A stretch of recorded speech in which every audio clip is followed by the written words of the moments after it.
Why rest doesn't work when your nervous system doesn't feel safe.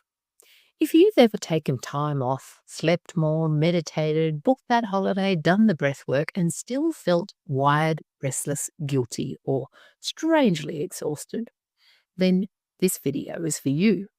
Because what most people call rest doesn't actually work when your nervous system doesn't feel safe.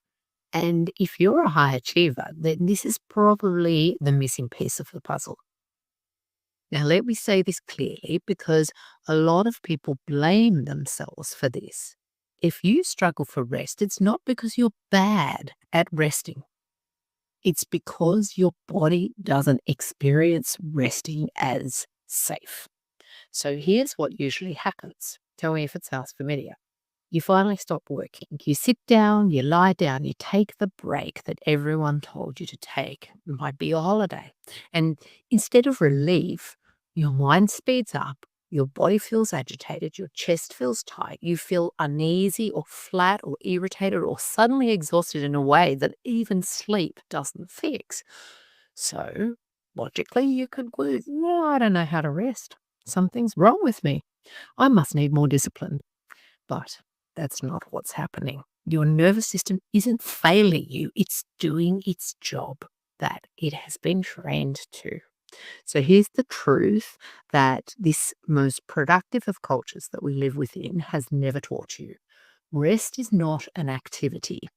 It is a nervous system state, and your body will not enter that state unless it believes you are safe. And that's not a logical belief or intellectualizing. It's got to be within your body, which means somatically.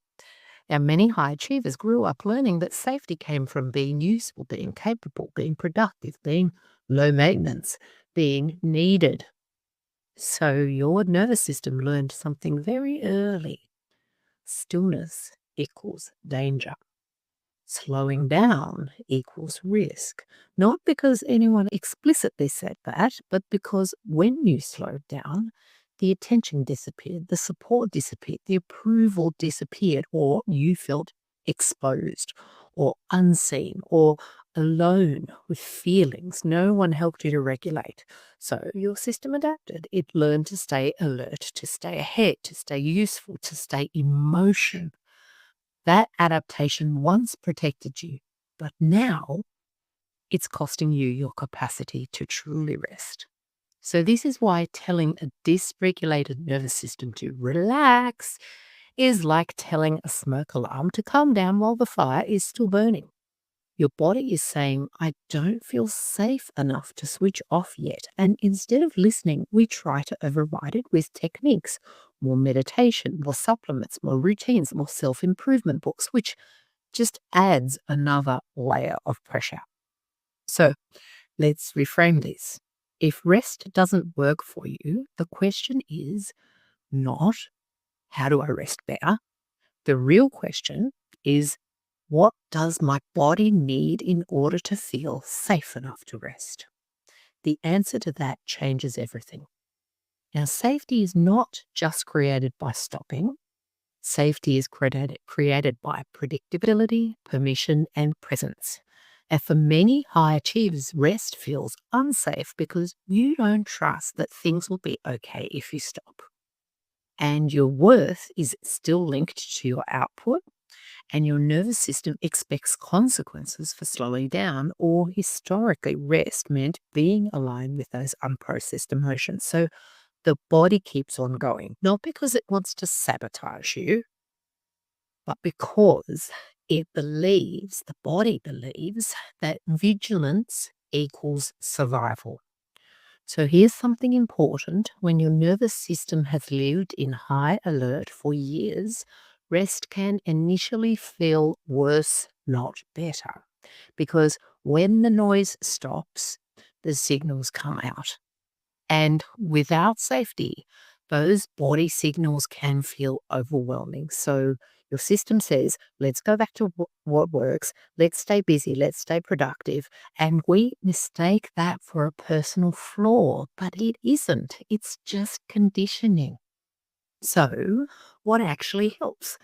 Not forcing rest, not earning rest, not hacking rest, but building safety first. So safety looks like letting rest be brief, not necessarily perfect. That super long holiday that you've planned for, just letting your body stay upright instead of forcing stillness, maybe gentle movement, choosing regulation over relaxation, being aware of those bodily symptoms and not letting them overcome you, choosing consistency rather than intensity, and letting rest happen when you're still in motion at first.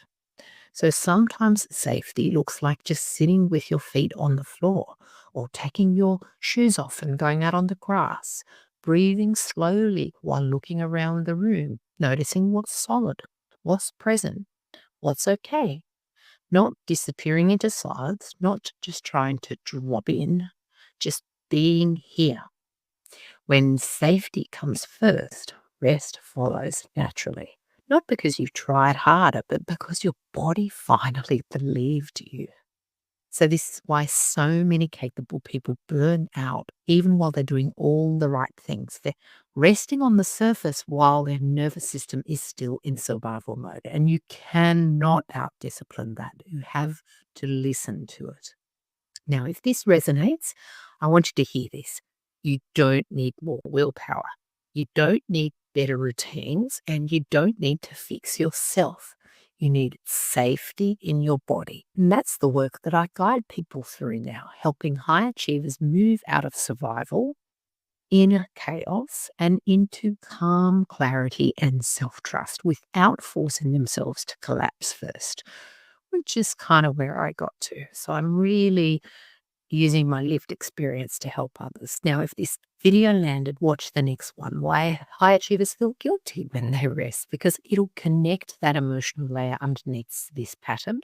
And if you want to go deeper, in my book, Unpatient, I explore this conditioning and how to dismantle it from the inside out. You're not bad at resting. Your nervous system just hasn't felt safe yet. That can change.